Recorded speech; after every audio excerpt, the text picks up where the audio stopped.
কালকে নিশ্চয়ই খেয়াল করেছেন যে সেনাবাহিনী রীতিমতো একটা সংবাদ বিজ্ঞপ্তি প্রকাশ করেছে।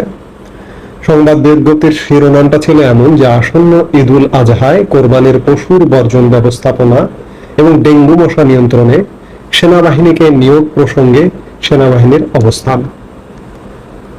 ঢাকা 27 মে মঙ্গলবার সম্প্রতি গণমাধ্যমে প্রকাশিত ঢাকা উত্তর সিটি কর্পোরেশনের সম্মানিত প্রশাসক তার এক বক্তব্যে জানান যে আসন্ন ঈদুল আজহায় কোরবানির পশু বর্জ্য ব্যবস্থাপনা এবং ডেঙ্গু মশা নিয়ন্ত্রণের দায়িত্বে সেনাবাহিনী নিয়োগ করা হবে।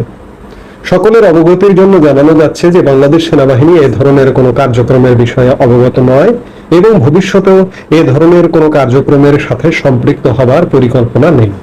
বর্তমান প্রেক্ষাপটে সেনাবাহিনী দেশের সার্বভৌমত্ব ও জননিরাপত্তা নিশ্চিতে নিরলসভাবে কাজ করে যাচ্ছে। এ ধরনের কার্যক্রম পরিচালনার জন্য সংশ্লিষ্ট ও উপযুক্ত সংস্থাসমূহকে দায়িত্ব প্রদান করায় যৌক্তিক বলে বাংলাদেশ সেনাবাহিনী মনে করে। আমরা গত 10 মাসে সরকারি কোন সংস্থার বক্তব্যের বিরোধিতা করতে দেখলাম সেনাবাহিনীর। এমনটাই তো হওয়া উচিত সেনাবাহিনীর। সেনাবাহিনী বাংলাদেশের মানুষের আশা ভরসা স্থল।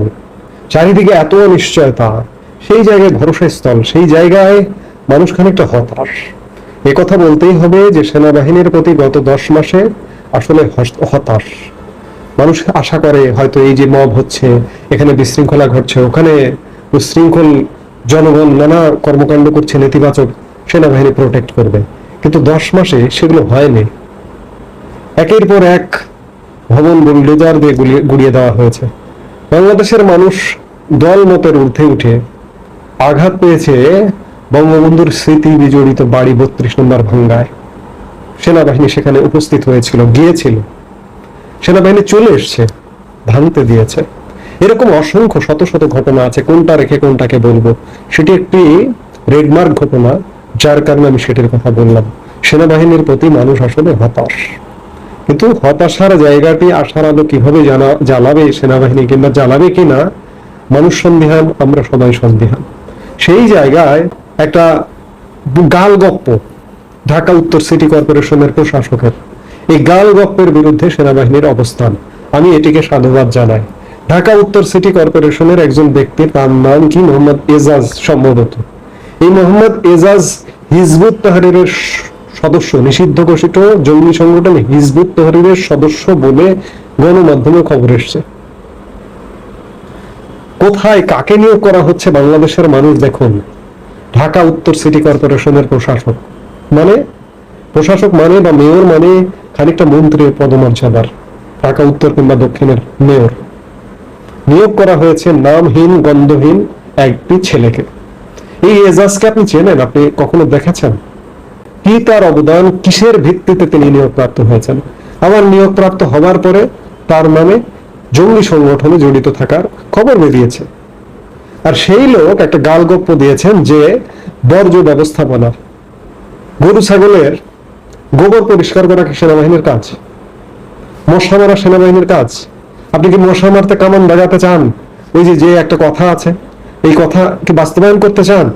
মশা মারতে সেনাবাহিনীকে আনতে চান? বক্তব্য প্রসঙ্গে এই এজাজ, নিষিদ্ধ ঘোষিত এজাজ বলে ফেলেছেন কোন জায়গায়, বা বলেছেন, মানুষকে মিথ্যা আশ্বাস দিয়েছেন। সেনাবাহিনী জানেই না, অবগতই নয়। এরকম গাল গল্প করেই দেশটা চলছে, দেশ শাসন চলছে। সেই জায়গায় আমরা সেনাবাহিনীকে সাধুবাদ জানাই যে প্রথমবারের মতো সরকারি কোনো সংস্থার ব্যাপারে তারা দ্বিমত পোষণ করলো এবং সেনাবাহিনী বলেছে যে আমরা এই বিষয়ে কোনো অবগত নই এবং ভবিষ্যতে ওই ধরনের কোনো কার্যক্রমে সম্পৃক্ত হবার কোনো পরিকল্পনা সেনাবাহিনীর নেই। এবং এটিও বলেছে সাথে সাথে যে কার্যক্রম পরিচালনার জন্য সংশ্লিষ্ট ও উপযুক্ত সংস্থা সমূহকে দায়িত্ব প্রদান করায় যৌক্তিক বলে বাংলাদেশ সেনাবাহিনী মনে করে। অর্থাৎ একজন এজাজ প্রশাসক, সেনাবাহিনী তো বুঝতে পারছে, সেনাবাহিনীরা তো যারা সেনা কর্মকর্তা, শীর্ষ সেনা কর্মকর্তা, জুনিয়র থেকে সিনিয়র, তাদেরও তো বিবেক আছে ভাই। তারাও তো এদেশের মানুষ, আপনার আমার মতো বিবেকবান মানুষ। একজন কোথাকার কোন ছেলে নিয়োগ পেয়েছে ঢাকা উত্তরের প্রশাসক, বলে দিল, ঘোষণা দিয়ে দিল যে সেনাবাহিনীকে নিয়োগ দেওয়া হবে। সেনাবাহিনী তার চাকর, যখন খুশি তখন গোমূত্র পরিষ্কার করতে নিয়োগ দিয়ে দেবে। এই হচ্ছে অবস্থা। সেনাবাহিনীর মান, সেনাবাহিনীর মর্যাদা সেনাবাহিনীর নিজেকেই রক্ষা করতে হবে। আজকে সেনাবাহিনীকেও মান মর্যাদায় বর্তমান সরকার এইভাবে নিচে নামিয়ে দিয়েছে। সেনাবাহিনী নিশ্চয়ই উপলব্ধি করছে। এই যে ছোট ছোট ছেলে পেলে, সেনা প্রধানের সাথে ছোট ছোট ছেলে পেলেকে এক করে ফেলানো হয়, ক্যান্টনমেন্ট উড়িয়ে দেওয়ার কথা বলা হয়। আমরা তো সেনাবাহিনীর এরকম নীরব ভূমিকা প্রত্যাশা করি না।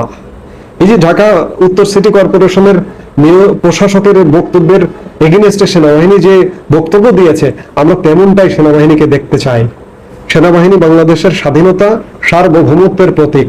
আমরা সেই জায়গাটাতে সেনাবাহিনীকে সম্মানের আসনে দেখতে চাই, মাথা উঁচু উন্নত মস্তকে দেখতে চাই সেনাবাহিনীকে।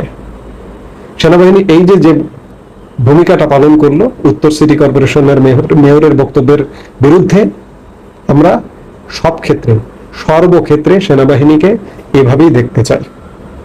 এই মুহূর্তে এ পর্যন্তই। সবাই ভালো থাকুন, সুস্থ থাকুন। আমাদের ভিডিওগুলো নিয়মিত